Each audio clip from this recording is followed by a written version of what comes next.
김원경 사무소장님 모시겠습니다.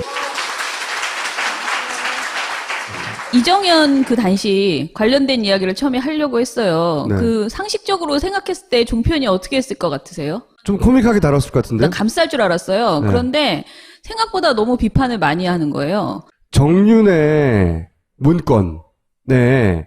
이정현 대표 관련된 문장이 등장하는 게 하나 있습니다. 근본도 없는 놈.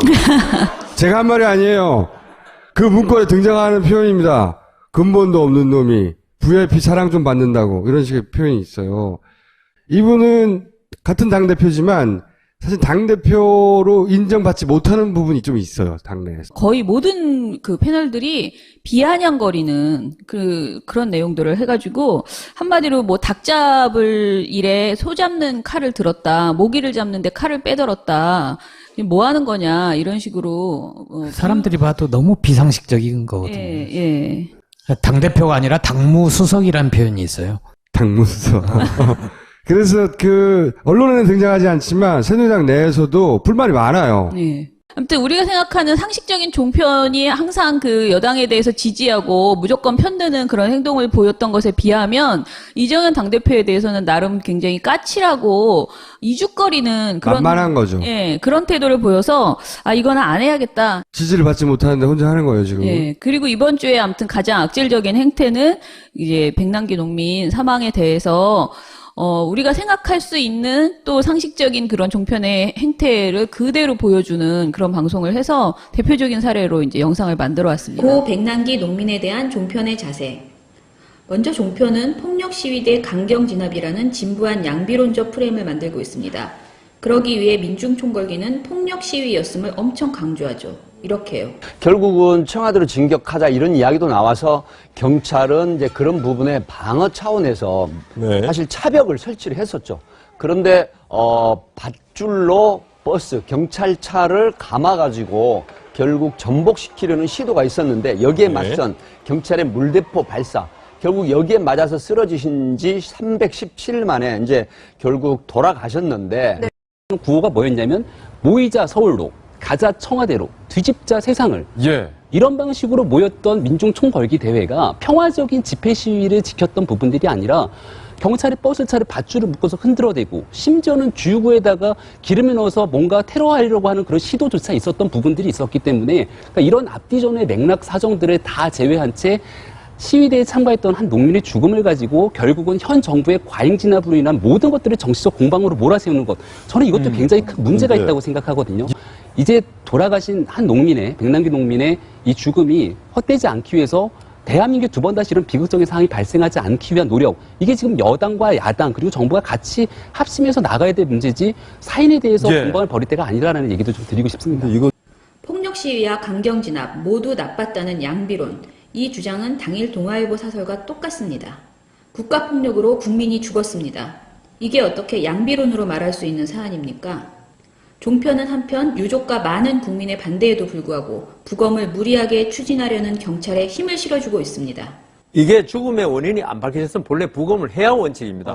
물론 유족 측 말대로 그게 뇌자상의 원인이 돼서 300여일 동안 입원해 있고 그걸로 인해서 병세가 여러 가지 장기들이 악화되지 않겠습니까? 그래서 사망한 건 맞다 할지라도 세상의 사망 원인을 정확히 아는 건 하나님밖에 없거든요. 신밖에 모르는데 이걸 유족 측의 말만 듣고 이건 뇌자상으로 인한 사망이니까 할 필요 없다 이렇게 할 수는 없는 거죠. 그렇기 때문에 하는 게 원칙인데 유족의 이제 목적이 뭐냐면 국가를 상대로 손해배상 청구소죠. 국가배상 소송을 해서 이 아버지의 사망의 원인이 국가의 물대포 때문이라는 걸 밝히고 싶은 거 아니겠습니까? 지금 이 상태대로 소송 들어가면요. 제가 봤을 때 이긴다고 장담 못해요. 지금 사망 진단서 어떻게 돼 있죠? 심근경색돼 있습니다. 그럼 국가에서 소송 들어 뭐라 그럴까요? 무슨 소리야? 심근경색인데? 부검도 안 하고 사망 진단서에 심근경색이 있는데 이게 어떻게 물대포 때문이라 너희들 주장할 수 있는 입증해봐. 라고 했을 때 과연 입증이 가능하겠는가? 1심에서 이길지 모르지만 2심, 3심 가면 장담 못합니다. 국가대상, 손해배상 청구하려면 부검을 하라니 이게 말이 됩니까? 그리고 경찰의 손에 돌아가신 고인의 시신에 다시 경찰의 손이 절대로 닿게 하고 싶지 않습니다. 유족으로서의 도리도 아니라고 생각하고 그런 모든 불효를 저지르고 싶지 않습니다. 아마 이제 오늘 이제 영장이 나왔으니 이제부터 빨리 집행하라고 또 엄청나게 이제 그렇겠죠. 이야기를 하겠죠. 그 과정에 그래서 충돌 생기면 봐라 이거 네. 폭력 집회라고 또 하고 네. 막 지금 이제 종편의 이제 그 시사 토크쇼 말고 뉴스에서는 그저께 보도에서는 외부 세력이 이제 개입하고 있다라고 하면서 대책위를 외부 세력 또 나왔어. 네. 그렇게 하고 있고, 또 이제 TV조선에서 어제 보도에서는, 한마디로 경찰의 입장을 너무나 많이 대변해줘서 이거는 기자가 아니고 그냥 경찰 대변인이 나와가지고 지금 이야기를 하나 싶을 정도로 오해의 소지가 없게 하려면 반드시 부검이 필요하다. 이 오해의 소지라는 말은 이제 자신들 때문에, 국가폭력 때문에 이분이 돌아가신 게 아니고 병사라는 거잖아요. 그쵸. 그래서 오해의 소지를 없애겠다는 이 말을 계속 강조해서 보도를 한다거나, 그래서 지금 이미 뉴스는 완전히 망가졌고, 이제 시사 토크쇼에서 아마 조금 더, 악질적인 그런 멘트들이 많이 나올 거라고 생각이 돼요. 언제 정권이 특별히 경찰 편을 들었어요? 그게 아니고 이 경찰과 이 정권은 한 몸인 상태인 거예요, 현재. 그래서 정편이 일사불란하다, 이 사안에 대해서. 저거에 어르신들이 이제 많이 이제 현혹을 당하는 거예요. 그러니까 먼저 폭력 집회가 있었다. 그러니까 그 과잉 진압을 한 것이다. 버스를 흔들면 사람을 죽여도 돼요? 그러니까 그냥 앞뒤가 안 맞잖아. 현장에서 그냥 연행하면 되는 거예요. 그거를 그렇죠. 저렇게 즉사할 수 있는 그런 수압에 물대포를 쏘고 그래놓고도 이미 명백하게 영상이 다 드러났는데도 저런 소리를 하고 있는 거잖아요. 당장 이렇게 영장이 발부될 줄 몰랐어요. 그러니까요. 예, 저 상상을 뛰어넘는데 이게 백남기 씨의 이름은 이제 이 정부가 얼마나 잔인했는지, 네. 얼마나 비인간적이었는지 상징하는 이제 고유명사 같은 것이 앞으로 영웅이 될 거다. 저는 지금 이 부검을 이렇게 무리하게 진행하는 것이, 물론 이제 원인을 자기네들이 회피하려고 하는 법적인 공방도 있지만 사실은 감정을 이렇게 자극해서 계속 우리 이 상황을 끌고 나가는, 폭력적으로 계속 끌고 나가는 거 아닌가 그런 생각도 들어서 사실 굉장히 걱정스럽습니다. 하나 더 보세요. 노무현 전 대통령 당시에 했던 그 남북 정상회담에서 이 북방 한계선 NLL을 과연 우리가 포기하는 듯한 발언을 했느냐 안 했느냐가 굉장히 뜨거운 막판까지 쟁점이 됐었잖아요. 그때 문재인 전 대표가 당시 후보가 굉장히 공공스러운 측면에 또 몰리기도 했었고. 그렇습니다. 이번도 좀 비슷한 양상으로 가는 건가요? 이번은 오히려 예. 그 문재인 전 대표가 더 곤궁한 상황에 처할 수도 있다. 저는 그렇게 생각을 합니다. 왜 그러냐면 반기문 유엔 사무총장이 대선판에 뛰어들 가능성이 높잖아요. 그렇게 되면 통일 정책이나 북핵 문제 같은 것들 이런 것들이 핵심 이슈로 떠올 가능성이 있어요. 왜냐하면 그거는 반기문 사무총장의 어떻게 보면 전공 분야 아닙니까? 그렇죠. 그 점에 있어서 문재인 전 대표가 과연 이런 반기문 사무총장을 대항할 만한 어느 정도의 내공이 있느냐? 우리가 보기에 그렇지는 않을 거거든요.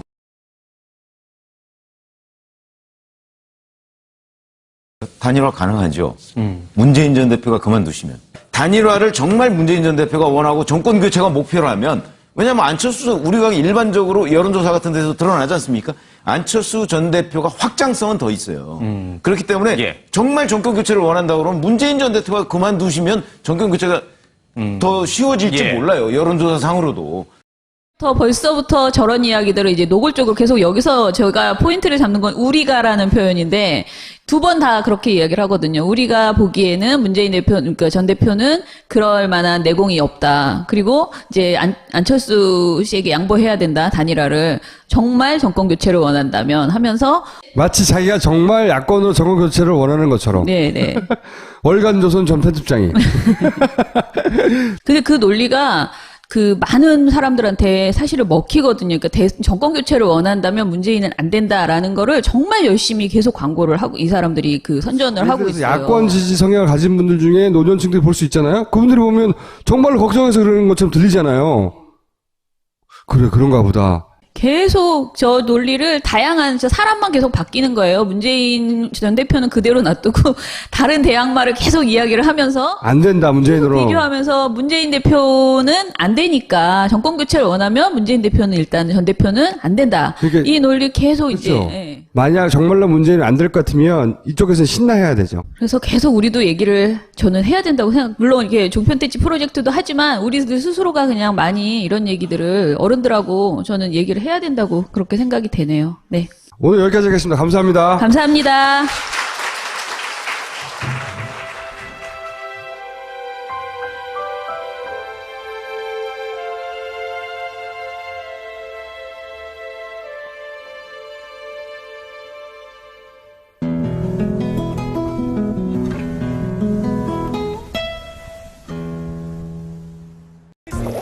김원경 사무소장님 모시겠습니다.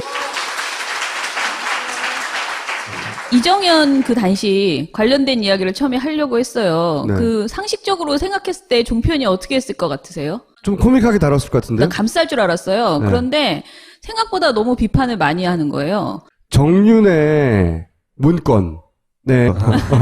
그래서 그 언론에는 등장하지 않지만 새누리당 내에서도 불만이 많아요. 네. 아무튼 우리가 생각하는 상식적인 종편이 항상 그 여당에 대해서 지지하고 무조건 편드는 그런 행동을 보였던 것에 비하면 이정현 당대표에 대해서는 나름 굉장히 까칠하고 이죽거리는 그런 만만한 거죠. 예, 그런 태도를 보여서 아 이거는 안 해야겠다. 지지를 받지 못하는데 혼자 하는 거예요, 지금. 예. 그리고 이번 주에 아무튼 가장 악질적인 행태는 이제 백남기 농민 사망에 대해서 우리가 생각할 수 있는 또 상식적인 그런 종편의 행태를 그대로 보여주는 그런 방송을 해서 대표적인 사례로 이제 영상을 만들어 왔습니다. 고 백남기 농민에 대한 종편의 자세.